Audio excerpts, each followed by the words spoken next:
This is Lila June. Greetings, my kin and my people. You're listening to Niheje, Our Voices, Indigenous Solutions podcast. And I'm so happy to be here with Nicolle Gonzales, co-founder of Changing Women Initiative, which is an Indigenous Midwifery Center, an Indigenous Midwifery training group, and just overall really works to revitalize the midwifery practices of our ancestors. And she's helped many a baby come into this world, which I think is just one of the most sacred, occupations we can have on this planet. And so I'm so honored to be with you, Nicolle. Thank you for joining us. Would you be open to please just introducing yourself a little bit to the audience, whatever you'd like to share? Yes. Yat everybody. I'm Nicolle Gonzales. My clans are Glaschi Nishle, Do Tochi Ni Bashin, Nishkai Soidesha Che, Nanistesha Nale. And my family is from up in the Four Corners, Shiprock area. I'm one of 8 children. I live currently in Albuquerque, New Mexico. And I am a nurse midwife and a nurse for 17 years and a midwife for 10 of those years, or at least, yeah. So, yeah, I'm a mother of 3 children who are all growing up pretty quickly. And I've been doing this work for a long time and just excited to be here to talk a little more about why I do this work and why it was created and all of that awesome, interesting information. Yes. And where did you grow up? Where's your kind of area of origin? I grew up mostly in the Waterflow Four Corners area, New Mexico. So like Shiprock is like where part of my family is from. Upper Fruitland is where my grandmother's family is from. I went to school at Kirtland Central High School and graduated there, and then went on to get my nursing bachelor's degree and my master's in nursing at the University of New Mexico. Beautiful. And that's all in the New Mexico region for those of you who are listening, or Four Corners area, but we call it Diné, the people's land. So secondly, what is the Changing Woman Initiative? I know that's a broad question, answer it however you will, but what is the Changing Woman Initiative? So Changing Woman Initiative is basically a nonprofit organization dreamed up through the work that I'm doing as a midwife from about 10 years ago. It's crazy to think that it was founded in 2015 and we've been doing this work now for 7 years, but it's really taken, 4 years prior to that to just kind of plan and organize my thoughts around like doing this work. It's such a huge endeavor to even think about starting a nonprofit and just to think about reclaiming traditional birth practices as a Native woman from New Mexico. And it was something that I didn't see was happening across the United States. I actually had to go to Canada to meet with Aboriginal midwives to connect with them and to see that it is possible to reclaim our birth practices and that midwifery is alive and well and thriving in those Native communities up north.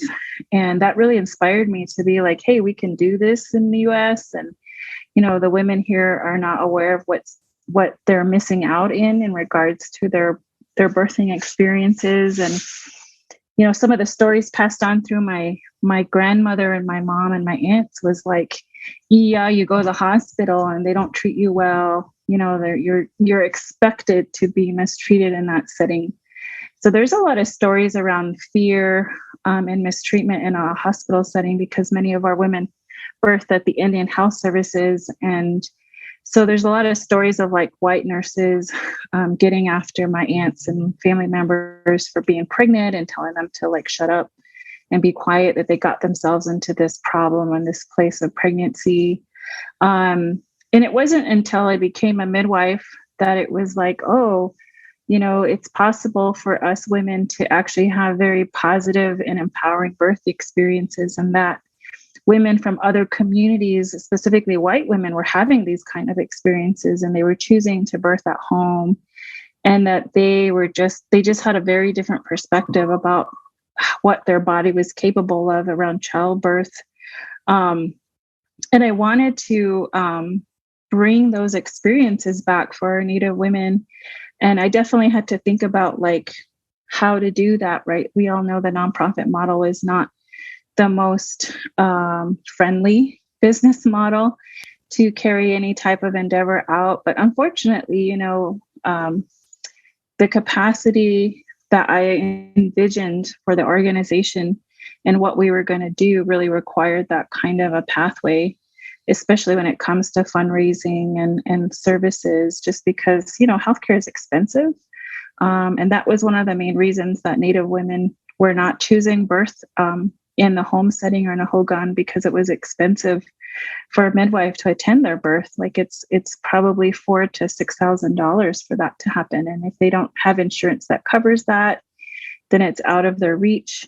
And then also because of how the Navajo Nation is positioned in 3 states, it's really challenging to get healthcare to those areas where people might want to birth in a hogan or in a traditional fashion. And so it just made sense to create this organization where over time it's clear, like, we weren't just going to provide midwifery care through a birth center and out of hospital experience, but like I wanted to train midwives to become, or Native women to become midwives, because there's also a lack of workforce and women who understand how important this work is, but also like want to be in their community providing care as a midwife. Some of that really rich history around midwifery is like, it's traditionally we were medicine women. We participate in it in the kinship ceremony. We participated in acknowledging like these medicine babies were coming forward and identifying who were the medicine people were going to be in the future. So we played a pretty active role in our community through puberty ceremony and medicine babies. And that really shifted once hospitals came on the scene. And of course, there's a whole slew of events that happened historically that pushed midwifery, especially our Indigenous midwives, kind of out of their place of power in the community. And away from that knowledge that would normally be passed on for women who could attend birth. So like, if you think about it, like if you ask your family, like, where did I have my baby, or where was I born, who was there? A lot of women are going to say today they birthed in a hospital. And so during those times where hospital births were pretty common, and they still are, children were not allowed on labor and delivery units. Sometimes at some point, husbands, partners were not allowed either. And that shifted over time. And so like, where do our young women witness birth, and how does that look like? And unfortunately, until there is this kind of emergence of like TLC, baby story type stuff like that, like maybe we get to witness on some aspects of birth, but even that is a very skewed view of like what birth really looks like for us as Native women. And so as I mentioned, I'm a mother of 3 children. I had all 3 of my kids in a hospital, and my own experiences being a young mother, I had my daughter just months away from turning 21, and I had all my kids before I turned 25. Like, there was a really interesting experience around being a brown woman being pregnant. And like how I was viewed in the community. Right. Yeah. And so like understanding like a lot of the women that I wanted to serve in my community were probably experiencing the same things I were. And also like having this backdrop of trauma. And I don't mean trauma in the sense of like it's historical. I'm talking about like this division between understanding what the role is as a woman in their community and being respected. And understanding the ties to the stories and to the songs, to their land. And because of boarding schools and because of feminism, white feminism, and of course, some aspects of religion and faith-based organizations taking root in our communities, like Native women have really been separated from our traditional knowledge as women. And so seeing that there were so many women hungry for that traditional knowledge to be passed on to them, and like they're just ripe for that information, especially as they're growing their babies. Like, it made sense to have a nonprofit that would encompass all of these things, right? And so as I started to develop the organization, it started to form in my mind that maybe we wouldn't just be a birth center, like that we would need to train midwives that we would also need to be involved in policy work and policy change around our reproductive rights. Wow. As well as like integrating traditional medicine teachings and songs and herbs. And like, it's such a huge undertaking to even think about bringing all that back and bringing that together with what I know and how I was trained as a nurse midwife. And also it was like a process of learning and unlearning for me. Like I had to unlearn everything. I was right, because you were trained to be a nurse from the Western training way as well, right? Yeah. I was trained in a hospital. It's where I've caught a lot of my births and my babies early in my career. I shifted to home birth probably about 2-3 years ago. And I've really adapted more to a community midwife, which is very, very different from how I'd practiced for 10 years. And what is the difference? I mean, obviously this is a huge question, but what's the difference between being a hospital midwife, hospital nurse midwife, and a at-home traditional midwife? Like, what did you feel when you transitioned to being at a home birth midwife? Well, first of all, like, there's a pretty clear distinction on who is best to birth out of hospital and at home. And generally it's geared towards healthy women. So women who don't have drug addictions or don't have diabetes on medication, women who don't have blood clotting disorders. So these medical conditions absolutely have to be managed in a hospital setting, just because they're on medication and it affects their babies and it affects their birth outcomes. And so when it starts to get into that phase of, I would say, higher risk pregnancy requiring more oversight and care, that's the distinction.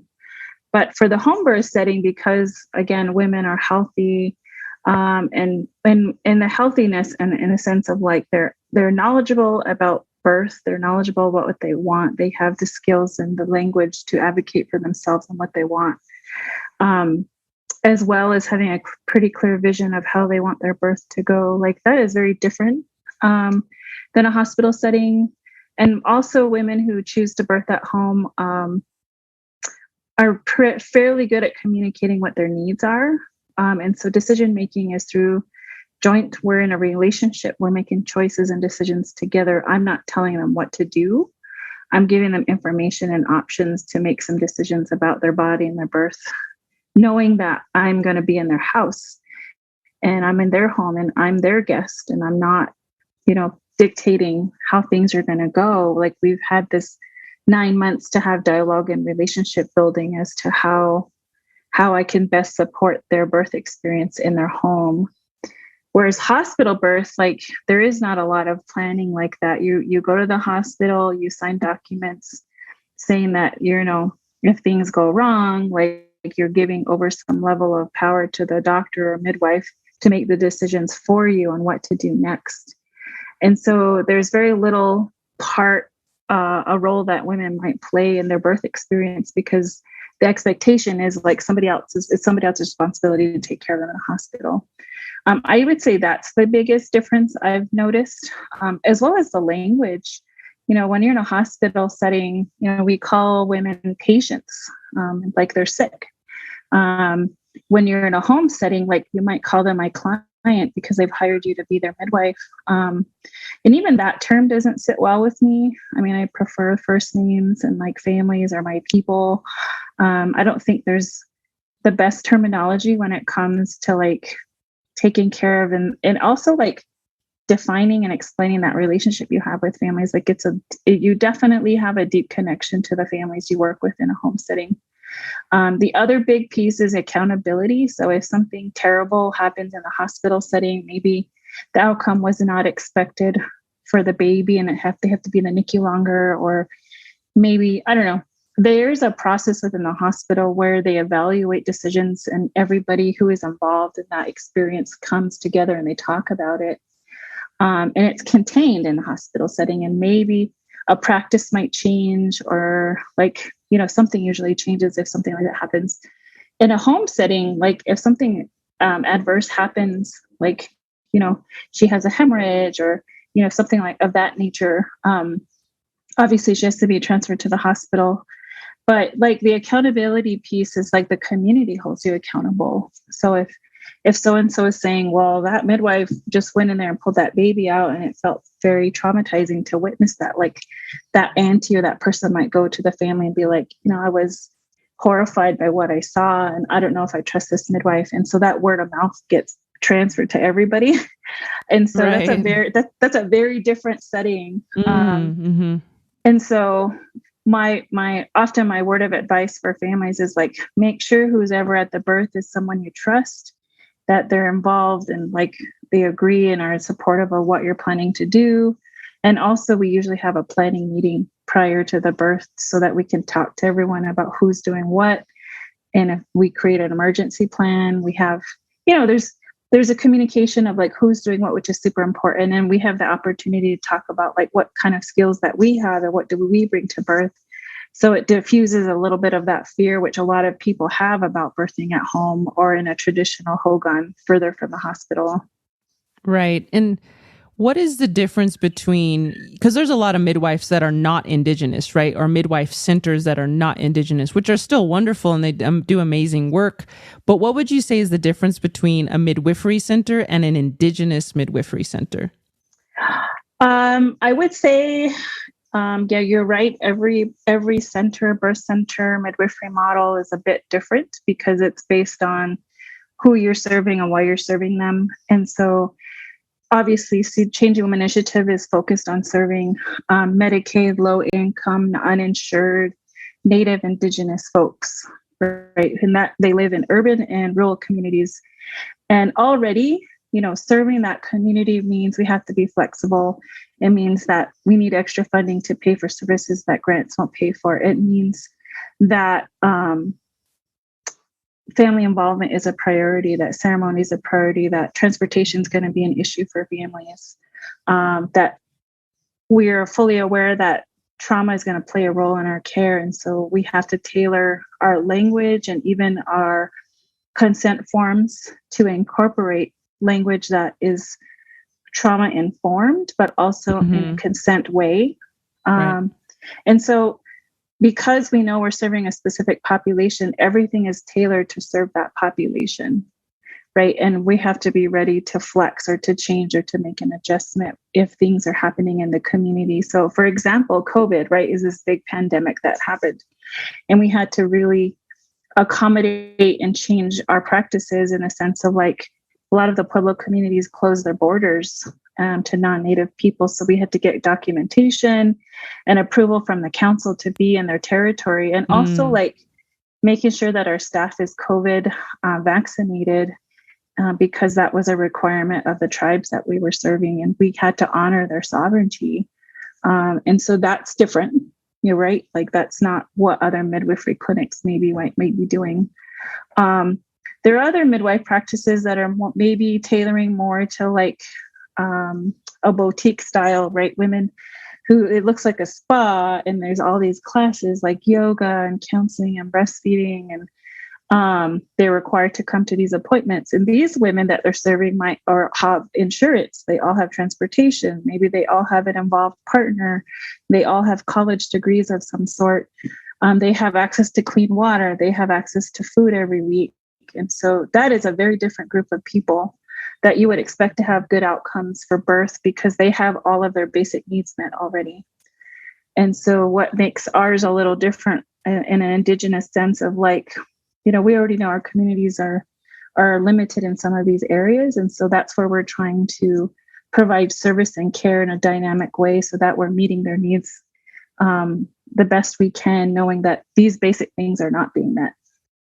Right. And you've mentioned a few times giving birth in a hogan or hogan, which is for Diné listeners, you'll know what that is. But for those who are not, it's a traditional ceremonial house. It has 8 sides. It's kind of circular, dome formed a little bit, and it's supposed to represent the pregnant mother's womb. And it's an ancient architectural style that Diné people, aka Navajo people, have had for millennia. And you've mentioned that it's really, from your view, important to get more Diné women giving birth in the hogan. And of course, every different indigenous nation has its own traditional architecture, its own traditional ways of giving birth, ceremonies, etc. What do you think is the importance of indigenous peoples giving birth in their traditional ways? For instance, in a hogan, what is the importance of that versus in a hospital? Well, I was doing some research in my community meeting, talking to aunties and grandmothers about what that looks like for Navajo women. And to find that like there's so much transition that's happened in the last 50 years that we've really transitioned to hospital birth. But like the understanding around birth being sacred, right? That is a huge thing. What does that mean? Like we honor our puberty ceremony. We honor these age-related transitions in our life and growing our children up in a Diné personhood way. But like birth was not part of that, right? And so like starting these babies and these families off in a ceremonial way, in a traditional way, with the prayers and the blessings of our ancestors and our deities, like that is setting them up for life. Like that is part of their life of bringing babies. And I think that historically, how really smart that was for the U.S. to make U.S. Native Americans U.S. citizens, right? So they'd stop fighting us, or we'd stop fighting them. But like when you can control where and how babies are born, like that is the ultimate colonization control way. And so when you take away midwives and you take away your traditional healers and even just the basic understanding for our women that birth is a ceremony, and we forget that, and we start to be in the hospital and we birth our babies there, and we forget the sacredness of this process of bringing this baby into this world and all the teachings that come with it, like that is a real poverty and a loss of community and understanding of like our role in our space in our communities. And so being in a hogan and choosing to birth your baby in a sacred space with your family, and a space that's already respected because it's respected because you do ceremony there. It's a connection to the ancestors, a connection to the land. It's also a physical demonstration of the universe in our home, right? Like the fireplace has meaning. You know, the directions in which the door faces has meaning, like everything in that space has meaning. And in relationship to the baby you're bringing forth, like there's even hogan and songs that you sing to that baby as it comes through. And of course, my big thing is like how beautiful it would be for your baby to hear your Diné language spoken to them saying, I love you and I want you to stay. And that's not what's happening in a hospital. Like that piece is missing. And to be able to use your medicines, right? Like in a hospital that I practice at, many of them, like you can't burn sage or cedar because it's a fire issue. And then you have to go through all these things just to burn cedar or sage or go to a special room or whatever. Whereas like if you're in your traditional hogan space, like you get to do all those things. You get to make offerings as often as you need to. You know, your partner gets to come and go as they need to. And so it's just such a different experience. And unfortunately, one of the issues we've had with families choosing or wanting to have births in hogans is not everybody has a hogan, right? People have been displaced from home and they're living in apartment buildings and they're living in trailers. If there is a family hogan, sometimes there's a dispute in the family and nobody wants to share their hogan with this baby that's going to come forward because they're afraid. And it's just like, oh my gosh, we're dealing with like real day issues here because nobody has a hogan and people don't want to share. And then also like some people are like, oh, I'm in the process of building my hogan. And once they tell me that, I'm like, hogan's not going to be ready to this baby comes. I'm like, every time I hear that, I'm like, it's not going to happen. I'm like, because it's a lot more work to erect. I mean, you're building a hogan, right? I've helped to build a couple. Yeah, it depends. Yeah, it can take a while. The cost, the labor, the planning, like all of that takes time. And, you know, if you're in the process of creating that while your baby's growing in your belly and you you have the resources. And I say resources in the sense of not just money, but you have people who know how to do this. And not everybody has that. And so we run into those issues. And so it's not so easy to have a traditional hogan birth, but also like women misunderstand. Like they'll talk to me at like third trimester, they've got 6 weeks or maybe 8 weeks left in their pregnancy, which is 2 months. And they're like, oh, I want to have a traditional birth. And I'm like, no, you don't understand. Like this takes planning and preparation and relationship building with us. And your family needs to be present, and you have to gather certain things to prepare for the birth. And like, it doesn't happen quickly. Like we have to build a relationship too. And that does take 9 months. Right. And sometimes we come from broken families, so our family can't really be there always, or on and on and on. I appreciate what you're saying, because you're trying to deliver this service to a community that has so many nuanced and complex issues that your average white doctor just wouldn't understand. I think our mean, annual income on Diné is $30,000 a year for the whole household, which is hardly anything. And that's the mean, meaning half of our people are making less than that, so there's just a white doctor who makes 100,000, 200,000, 300,000 a year would just not be able to understand the very nuanced things that our community deals with. But that's very beautiful, that we did used to have hogan births. And like you said, our people have ceremonies to this day that honor every phase of life. And yet the birthing phase, which is arguably one of the most important, has been cut out by the transition to hospitals. And so bringing that back, I think you're right, is just so important. And honoring that, birth is sacred, and that everything that happens in the hogan is sacred. Like you said, it's where there's no separation between, oh, now it's church and now we're not in church. Like every breath is a ceremony when you're in the hogan, and everything is, life is a ceremony in there, And so I think that's very beautiful that many women are getting this opportunity to, have their births in there now, thanks to you all. Is there anything else you wanted to say on that matter? I have another question for you, but I'm open to anything else.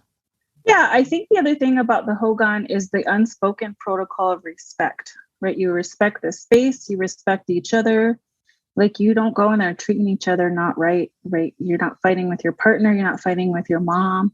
And so that's already built into us, right? And so like, I think that's when that space that we're choosing to birth in has so much power that it even changes how we behave, right? When I go into hogan, I'm like, okay, I got to go left, and my voice is calmer, like my body feels calmer. Like there is a level in my body that it's already aware that I'm in this space that is sacred and requires respect.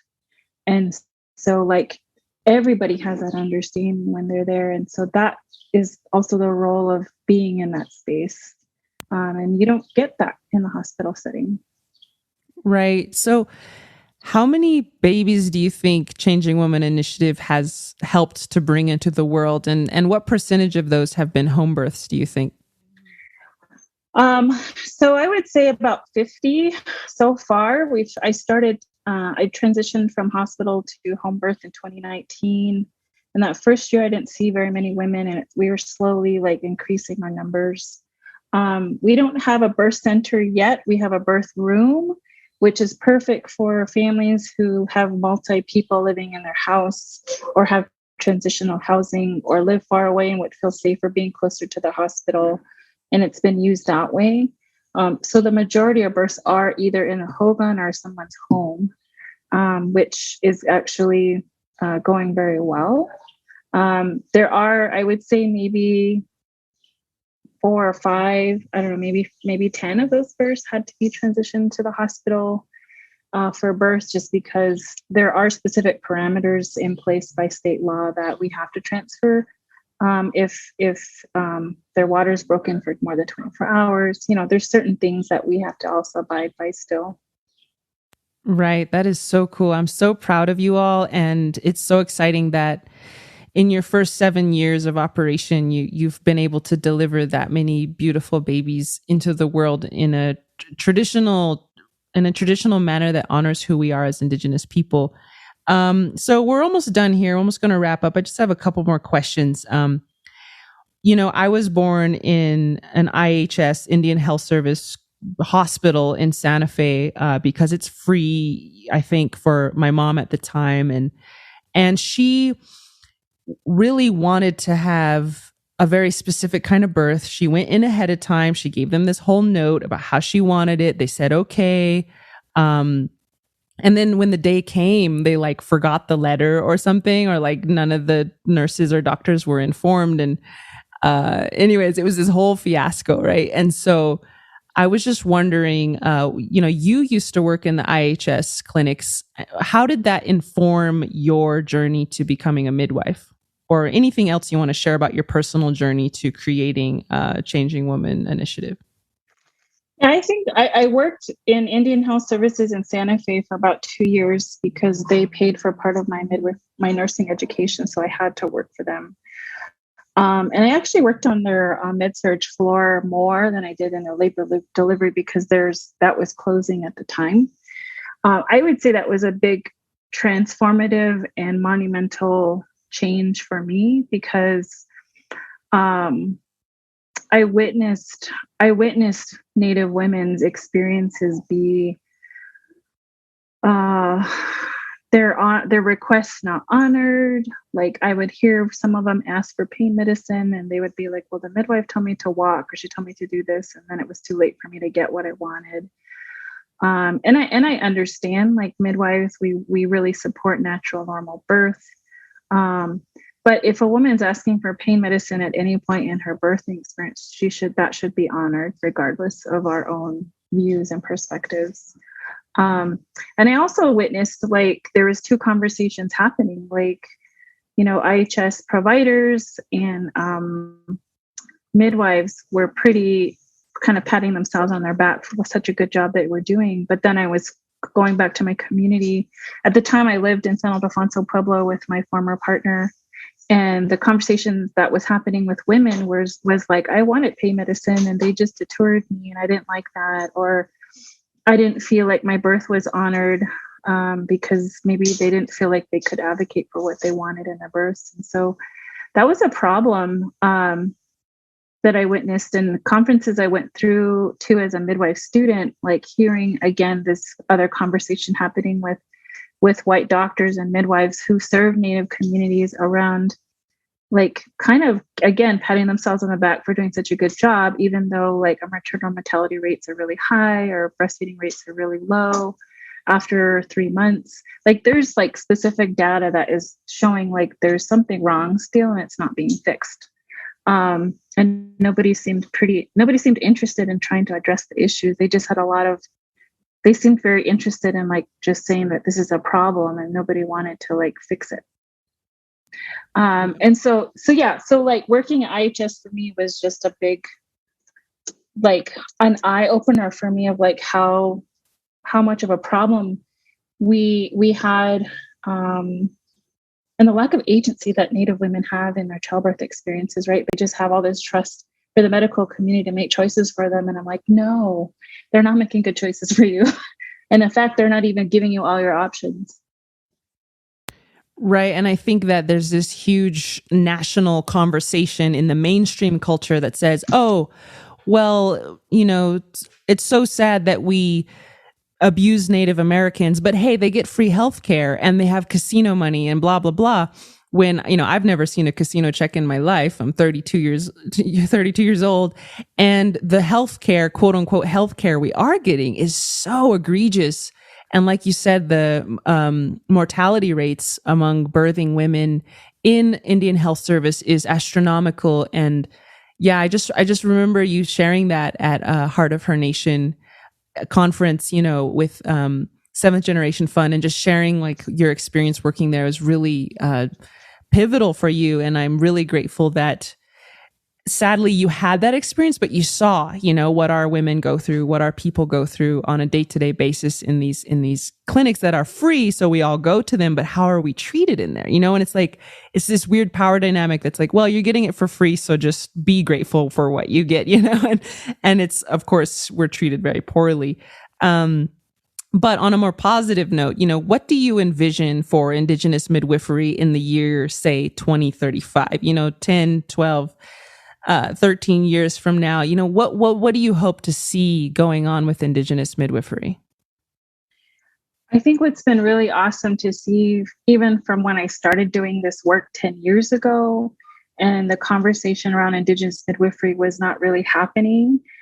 It feels good to know that all the work that I've done has brought these issues to the forefront, and that my journey has inspired others to undertake this work for themselves. And as I see people like the doulas we trained in Windarok, right? 2 years ago, we trained 40 doulas in a hogan with another organization called Zakadewin Doula, Indigenous Doula from up in Canada.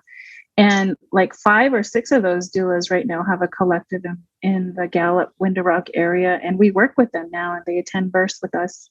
And they're starting to see all of these issues. Like, I'm seeing lots of vocalization on social media from these women who are at the births with us and are experiencing some of the racism within the hospital settings when transfers happen.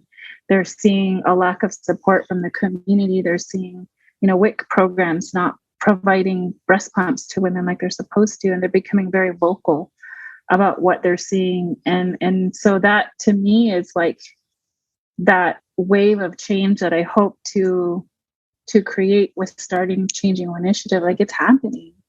And so I can only imagine in the next 10 or 20 years, like, we're going to see more and more women choosing midwifery, especially Native women choosing to become midwives. Like, I believe right now there's like maybe 2 or 3 in Shiprock that are training to be midwives. There's 2 in the nurse midwifery program that I'm in. And so, in maybe 30 years, they're not going to just be 20 nurse midwives in the whole United States. Like, maybe there's going to be 50, right? And so I see that change happening. It's a slow progress, but I see it happening. And as far as like, it's also interesting to see like the women that we're serving already. They're young women. They're like 20 to 35, choosing to have a traditional home birth, a traditional birth, and a hogan. And I'm like, wow, I remember being that age and not thinking anything about like the pain, right? Like, I'm afraid. But these women are choosing to heal themselves and their communities through their birth experience. And they do experience opposition from family and community about their choice. And there are like people who make them feel afraid because of the choice they're making. But it's amazing once they've chosen this and they birth at home and their family witnesses it, they're like, wow, we didn't know this could happen. We didn't know it could happen this way. Well, we were really missing out before today or before this experience. And then that has a ripple effect in the community. And then you start to see more people want to birth like that because they're respected. Right. Absolutely. And so what would you say to your average woman out there? Maybe she's listening now. Maybe she's pregnant. That's why she clicked on the thing, right? She wants to, but she doesn't have a traditional midwifery center around her or a community that's supporting her. Or maybe she does and she doesn't know it. What would you say to your woman who is pregnant, whether she's Indigenous or maybe not, but just wants something better than what the world has to offer? What is some advice you would give to her? Yeah, unfortunately, I know there's a lot of places outside of New Mexico where Native women or women in general, like, don't have a lot of choices about where they birth and who they birth with. And the best they can do is, be very consistent and persistent about what they need. So like, what's one of the things I saw with the white women I worked with in the places that I used to work, like, they're real bossy. Like, they tell you what they want, what they don't want, turn the light off, you're too loud. And so like, I always tell my moms, I'm like, be a boss, like, tell me what to do. It helps makes my job easier when I know this is like where your bandwidth is and not to go beyond that. Like, I can't anticipate your needs. I can't read your mind, and nobody can. And so like, be a boss, like, tell them what you want. This is your body. This is your birth.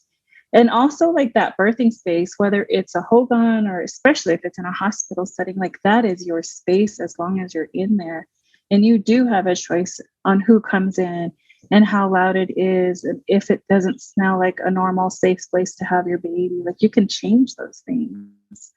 And so I would say nurses would generally will respect if you're bossy about what you want and you're clear about what you want, and you're aware of your choices, as well as your rights in the hospital setting. You don't have to say yes to everything. You can say no to the IV. You can choose to drink or sip fluids or whatever. I mean, it just, unfortunately, every hospital is different and policies are different depending on which place you're birthing. But yeah, just being very well equipped to be aware of your options and to say what your needs are and to like be a boss. That's the best advice I could give. That's great advice. And you all are trailblazing this along with many others. I won't position you as like the Indigenous midwifery, because I know there's like a beautiful movement popping up all throughout Canada, what we now call the US, all throughout Turtle Island, even, Aviala, South America, where this is coming up. But I hope that this podcast inspires Indigenous peoples and all peoples throughout the land to start dreaming big like you did, and create these spaces and stand up for what you believe in. And it's very exciting that even though maybe some women don't have access to this, that we can change that. We have that power. We have that. We can be those bosses, So, what advice would you give to Indigenous women or people in general who would like to get involved with Indigenous midwifery, who would like to be doulas, who would like to train in this way? Is there any resources you can point them to, or training spaces, or just in general, any advice you'd give to people who are interested in getting more involved? Yeah, I know I've done some writing for Indigenous Goddess Gang about Indigenous midwifery. So there's that. I still have two of my blogs that are up. One is called My Blessing Way to Midwifery, that talks a lot about like just my personal journey of becoming a midwife, as well. The Many Colors of Changing Woman, which is my second blog I created after I finished midwifery school. And there's lots of like really good resources there that you can access with some information. I know my friend Rhonda Grantham, she's a midwife from out in Washington. She has Indigenous Knowledge Keepers that she does training oftentimes for lay people to become birth assistants and doulas. And she's a really great resource. She's been a midwife for a long time. We were hosting Indigenous birth worker gatherings for a couple of years, and that I know I've pulled back from that just because the work with CWI I've got a lot more busier for me.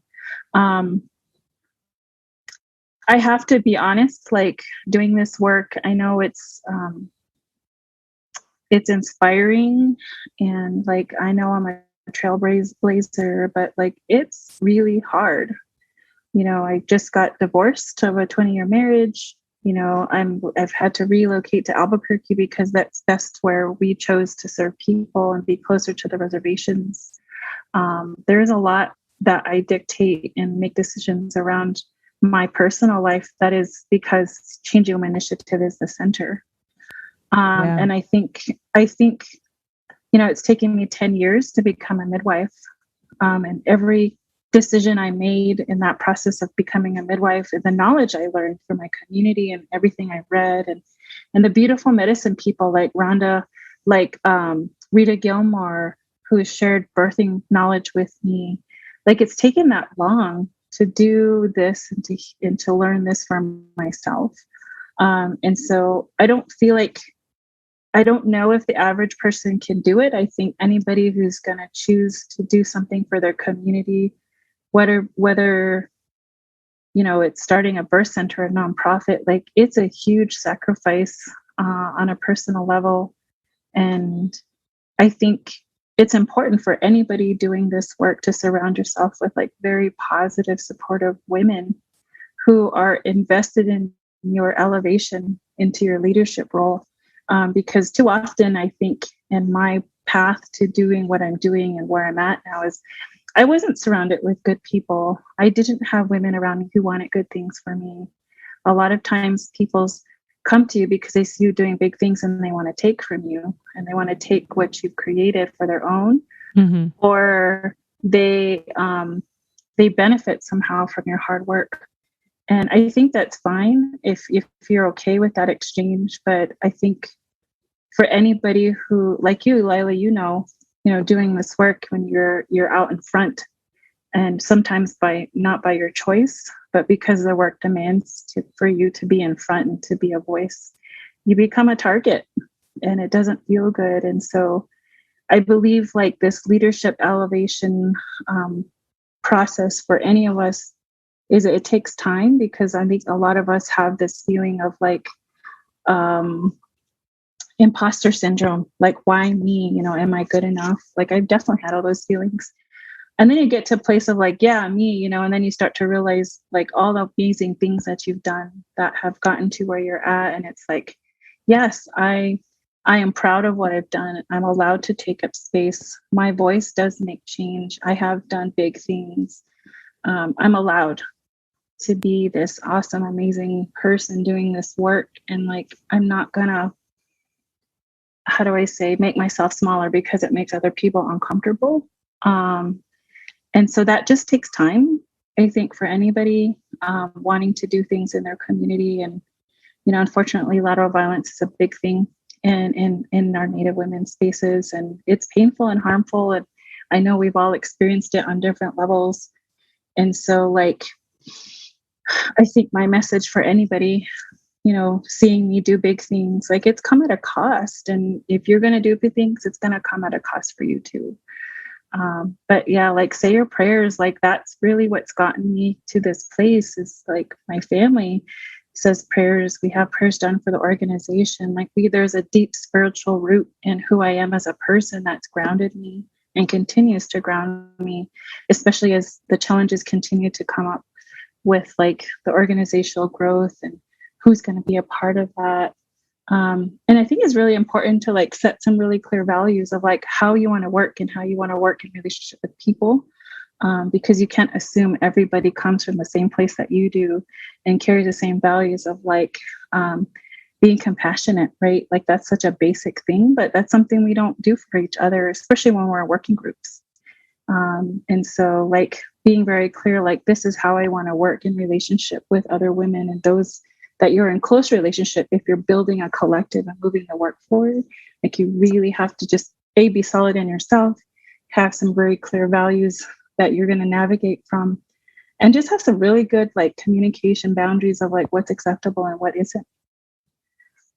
And so, yeah, I think that's the best I could offer anyone kind of like dreaming big, wanting to do the work. It's like, yeah, and Lila, you've done some big things, and I was honored to be with you during one of your big life decisions, and you kind of swung for the fence in that situation.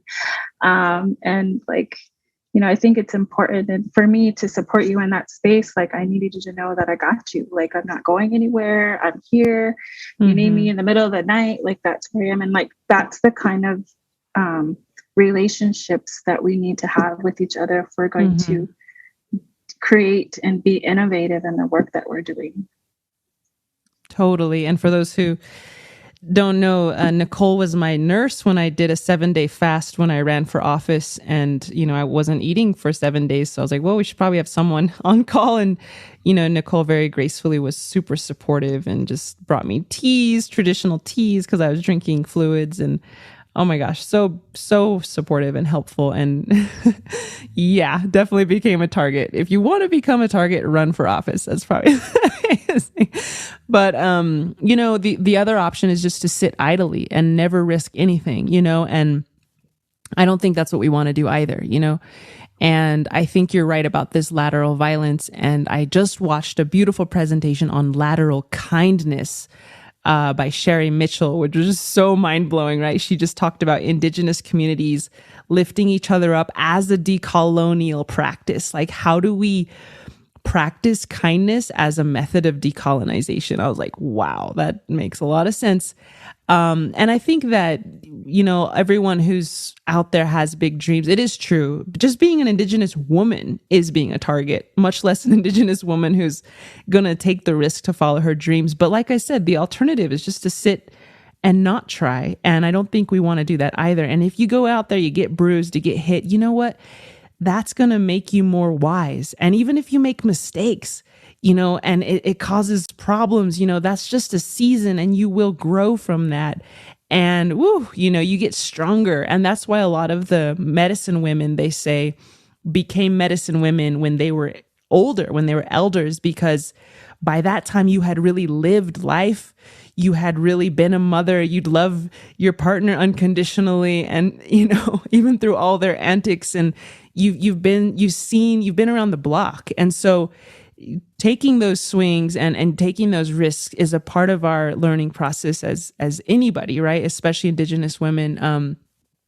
And I saw this woman driving today, and she was just being a boss, and there was part inside my head that was like, yeah, girl, like you go, and I just felt good seeing one of my sisters, even though I didn't even know who she was, like just being strong in herself. And I think if we could get to more of that, where we see each other as sisters and we say, yeah, girl, like you go, instead of saying, oh, I'm not like her, I'm I don't like, like tearing each other down. I know it's such a complicated conversation, but in general, if we could just want each other to thrive, I think that would be obviously very good for our communities. So you've been so generous with your time, Nicolle. Is there anything lastly that you'd want to say before we wrap up? And thank you again so much for being here on Nicolle.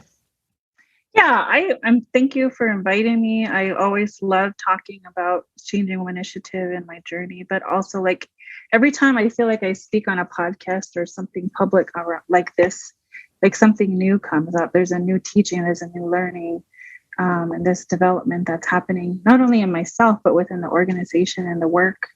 And I see and I feel myself like also being more grounded and like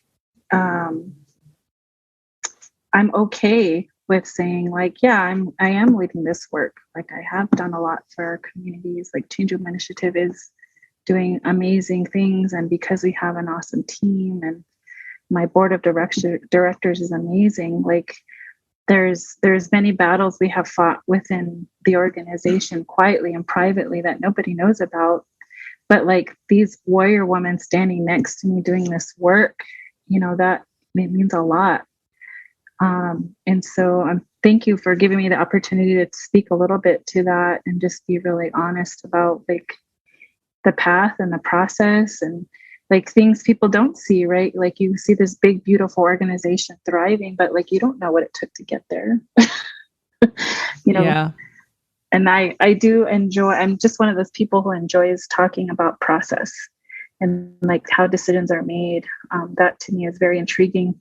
And also like where creativity comes from and what nurtures that, and innovation and working together, like what nurtures that, like how do I create those spaces? Oh yeah, definitely. That's a very Diné thing to say. Like that you love talking about process. I feel like our people are so astute and we observe, and we're very observant people. We really take a look at stuff and we really break it down and build it up and look at it holistically. And thank you for doing all that because of, what you have decided to do and your comrades, your colleagues and your board and the courage you've had to step up and take a shot at your dream.